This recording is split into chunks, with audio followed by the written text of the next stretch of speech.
Welcome back to another episode of the HigherUp podcast. I'm your host, Michael Smoke, and today we're going to be talking about a subject near and dear to my heart, unfortunately, albeit, and that is seasonal affective disorder, otherwise known as the winter wah-wahs. You feel not so great when the days get shorter, the air gets colder, and the holidays come around, and that's for a variety and modicum of reasons. But today I'm going to be breaking down some practical tips and tricks that I use to manage that SAD, seasonal affective disorder, that I do get quite moderately in the winter months. I feel less than great, especially mentally. I mean, currently you can tell I'm sick.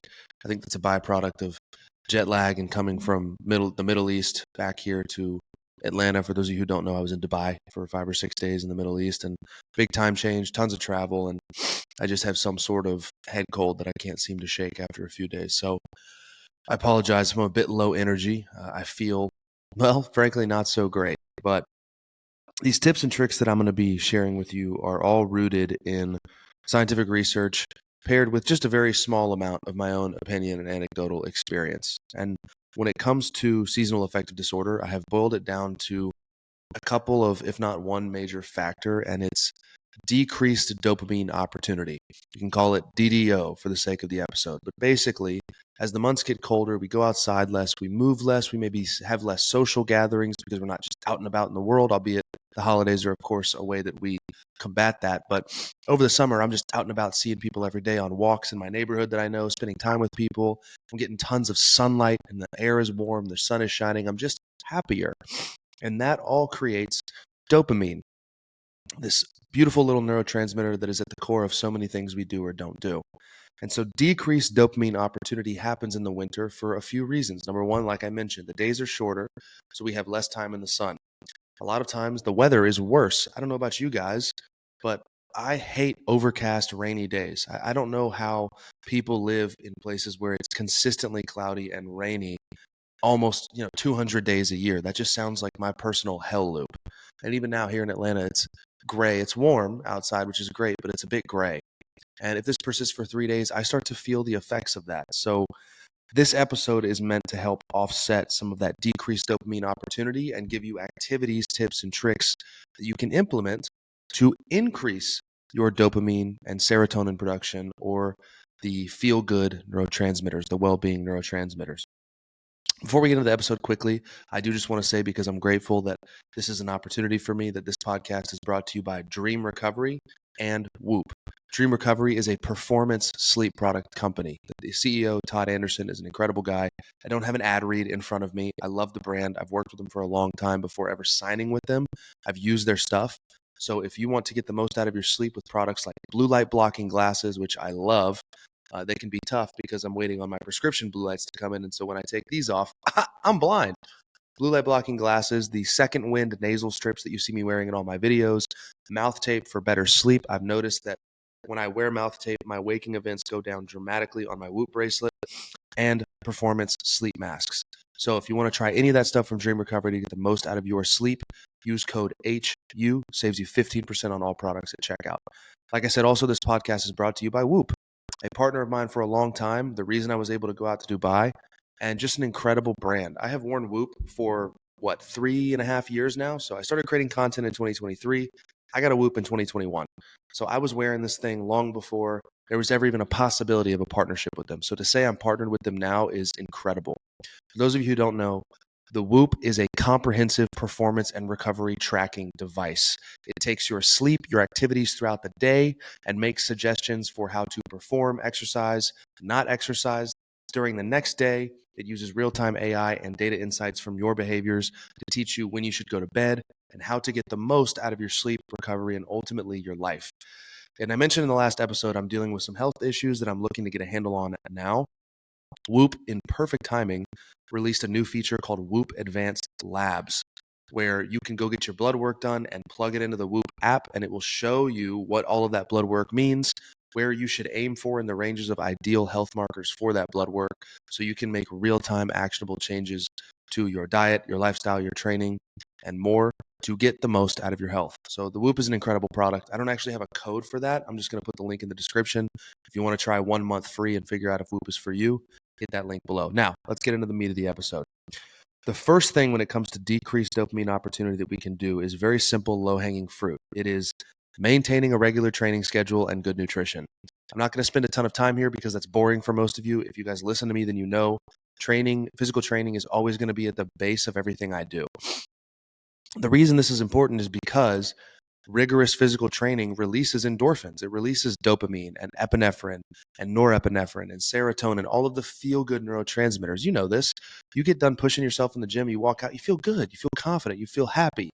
Now, whether that's a direct byproduct of muscular exertion or just the feeling of showing up for yourself, it doesn't matter. We get a surge of dopamine when we reinforce good behaviors and when we carry out certain physiological activities. So keep training hard in the gym. Don't get lazy over the holidays. So many people compromise during the holidays, and it pisses me off because they just regress for 3 months and then start back over on January. Don't be one of those people. Treat October, November, December just like March, April, and May when you're getting ready for spring break and summer break. Just stay locked in. You never have to lock in if you just don't lock out. Just keep going. With that, I add proper nutrition. Winter is a lot of times for people bulking season, if you will, and I'm all for that. You're showing the bikini attire less, if you will, for the ladies. You don't have your shirt off as much like you would in the summertime for the guys. And so this can be a time to put on a little bit of fluff, a little bit of body fat so you can build some muscle and get stronger in the gym. And I'm all for that, guys. I really am. What I want you to avoid is putting on excess body fat. And I really want you to focus on nutrient-dense food. I know for me, specifically during the holidays, it's easy to survive on casseroles and leftovers and things my mom makes because those foods taste so good, but I don't feel good when I eat them. And if we want our brain to pardon me, that's that sickness kicking in.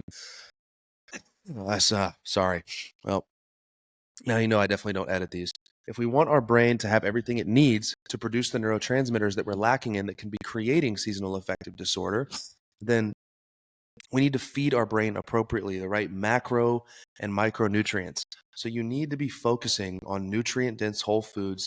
Just like my nose is running like crazy. And I didn't bring a tissue. This episode's going to be a mess. I apologize.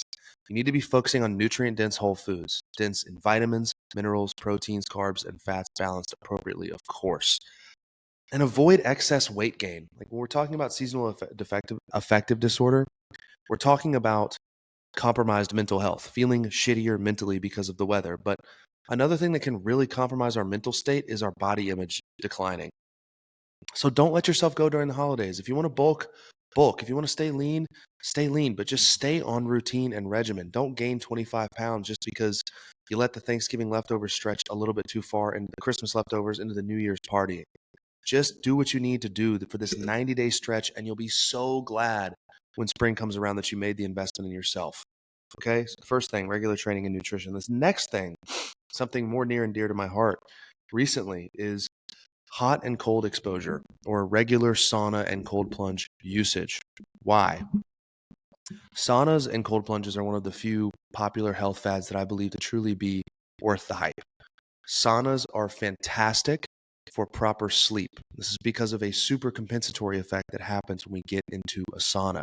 So when we get into a sauna, we sweat really hard, our core body temperature elevates, obviously, right? Our body super compensates by lowering that body temperature as quickly as it can when you get out because it says, oh shit, this guy's going to overheat. He's going to die if we don't cool him down. But it actually brings your temperature slightly below baseline, which is why sauna is good to do in the evenings because in order for melatonin to be released in the brain, your core body temperature actually needs to fall about 2 degrees below baseline.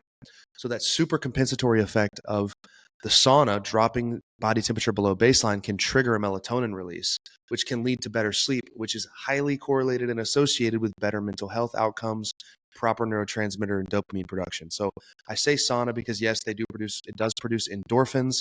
It is exercise mimicking because it it elevates core body temperature. It increases heart rate, just like exercise. And getting in a deep sweat is beautiful, detoxifying, a wonderful experience. It produces serotonin, but my main driver for sauna is that it creates an environment for great sleep for me. When I sleep poorly, I can feel it. I'm more anxious. I have more intrusive thoughts. I'm generally just not the best version of myself. So sauna is fantastic. You can take a hot bath or get in a hot tub if you don't have the same access to a sauna or steam room that some people do. I understand that that's a privilege for some, so hot water works very well also. You can do 15 to 20 minutes, 2 to 3 hours before bed, and it'll really help you wind down and cool down. The next thing, speaking of cooling down, is cold exposure. Cold exposure is the king of catecholamine release. Now, what are catecholamines? Catecholamines is this beautiful group of neurotransmitters known as dopamine, norepinephrine, and epinephrine, or adrenaline. These three catecholamines, when elevated, are associated with a high level of motivation, pursuit, well-being, mental acuity, and energy. We know that cold exposure, I think the research study done was 30 seconds at 4 degrees Celsius, which is about 38 to 40 degrees Fahrenheit, elevated circulating epinephrine levels by 530%, and elevated increased circulating dopamine levels, or elevated circulating dopamine levels by 250%. Nothing on planet Earth can raise your neurotransmitter catecholamines that high above baseline naturally, other than ice cold water. And not only does it raise them, that elevation is sustained for multiple hours following cold exposure. This is why I'm such a proponent of it. For nothing else, I don't even know that it's the most powerful thing in the world for mitigating my inflammation. I do it a lot when I'm running because I like the way it feels, but the way that I feel mentally when I get out of ice cold water, both from the win of having done something hard that I didn't want to do and the objective physiological changes that happen within me, it cannot be matched. I mean, if you've been here a while, you know that I've been through a really hard year and a half. And when I was at my lowest mentally, even if for a few minutes was all I got, when I was in ice cold water, I was fully present. I was not thinking about any of my problems other than the water on my body. And when I got out, I did feel better and more resilient and more prepared to take on the day's challenges. It is a powerful tool. If you don't have access to an ice bath, you can just get in a cold shower if you want. That also works. The podcast isn't brought to you by Cold Life by any means, but I do have a partnership with them. I think if you use code HU250 on a Cold Life ice bath, that's COLDLIFE, Cold Life ice bath, you save $250 and help your boy out. So, cold exposure is a powerful way to trigger dopamine release, and it feels fantastic when you get out. Sucks when you're in it, but it's fantastic when you get out. And I know I mentioned that the research study said 30 seconds at 48 degrees. If you can't get water that cold, you can always do a little bit warmer water for a little bit longer. You could do 50 degrees for 2 minutes, and that'll be eliciting mostly the same effect. The next thing we can do in the winter is waking up early to maximize sun exposure. We obviously just have shorter days in the wintertime, and that means less sun opportunity. And when I'm getting a ton of sunlight, I'm getting more dopamine and serotonin production. I'm sleeping better. I'm getting vitamin D synthesis. But the sun is also less intense. So there's a couple of things that I do to mitigate that. Number one, I supplement with vitamin D3 and K2. Incredibly important vitamin. So important that some physicians call it a hormone and not a vitamin. So I supplement with 5,000 IUs of vitamin D3 and K2 daily. I take the EchoVision brand. That's just what I use because that's who I partnered with. But you can take any brand that you want that's third-party tested. It's totally up to you. So maximizing sun exposure. And when that's not enough, you wake up a little later, or the sun's farther from the earth, so the sun's just simply not as intense. You can't get the same benefits, or you're inside during the workday. I recommend getting one of these. For those of you listening, I'm holding something up right now. This is a Verilux Happy Light. This puts out a bright white light when you press the button up here. No, up here, it puts out a 10,000 lux light that I set about 18 inches away from my face, and I just let basically blast me in the eyeballs for, pause, that sounded strange, blast me in the eyeballs, I said it again. I let the light hit my eyes for the first hour of my workday. It's not perfect, but it can mimic sunlight in a way, so much so that they call it a SAD light, a SAD lamp, a seasonal affective disorder lamp. I don't partner with this brand. I got it on Amazon. I think it was $50. I got it a couple years ago, and it still works like a charm. So the Verilux Happy Light is a really powerful tool that I use every single day to help, again, mimic sunlight, get some serotonin production, but also it mimics sunlight in the way that it can reinforce circadian biology. So I have this in front of my face all morning. I tend to sleep better at night, which again leads to better mental health outcomes. You see how all these things stack on top of each other? So the SAD light is a great tool. The last piece is a little bit more nuanced and maybe a little bit more rooted in my own opinion than I would say some of the other things. And it's to lean really hard into your routine and your community. I feel like a lot of people isolate themselves during winter. or get out of routine during winter because it's just easy to do that. Hold on, let me take a sip. I can feel myself about to cough, so I need to wet my whistle. Ah, man. I'll feel better soon. I'll feel better soon. I'm gaslighting myself into wellness. Leaning into routine is beautiful because even though it feels boring, our brain thrives on routine and repetitiveness. Not only that, not only do we know psychologically that our brain thrives on routine, but every time we fulfill our routine and we stick to the things we say we're going to do, we get a dopamine hit. We are rewarded with a positive feedback loop simply by adhering to our basic routine. So I don't care if it's cold outside. Still go take your walk and get your morning sunlight. I don't care if the sun rises later. Still get up and get moving. And when the sun does rise, get out and get it on your eyeballs. You have to stick to your routine. I know it's harder in the winter because it's so hard for me right now. Insanely hard. I feel your pain. And I also want to encourage people to lean into community. You know, one of the strongest correlators or correlations across all blue zones is the amount of community that people have. They spend time with each other. And I think people isolate in the fall and winter months a lot over the holidays. Maybe they're just hard times of year for people because of deaths in the family or makes them think of loved ones that are no longer with us. I feel you. I see you on that. I'm going to experience my first holiday season without my dad, who was such a cornerstone of the home and the energy on Thanksgiving and Christmas. And, you know, I dread that a little bit. I'm not looking forward to that. I am looking forward to, however, the opportunity to be that light for my family, to step up and assume that role and, you know, cook the turkey the way he used to and wake up and do the breakfast casserole with my mom on Christmas. But that alone can create sadness and depression or feelings of depression because this time of year is just hard. But for me, what makes it so much better is spending as much time as I possibly can with the people that I love. Spending time with my friends, going to my Bible studies, going to my mom's house more. Like that environment, we are tribal creatures and we thrive in community, but we die in isolation, albeit maybe not physically, but emotionally and spiritually and mentally. We are not meant to be in isolation. Isolation breeds depression. So I just want to encourage you to spend time, even if it feels frictional or it doesn't feel convenient, you'd rather rot on the couch alone, get up, go to your friend's house, go to that dinner with them, go see your mom or dad, go see your siblings. Just spend time with the people that you care about. It's remarkably important. And laughing with people you love, spending time, feeling like you belong to a community, all will improve circulating levels of, excuse me. Sarah, this is terrible. I'm sorry if you guys are listening to this and me being sick is annoying. I'm doing my best. I couldn't skip another day not recording a podcast. Anyway,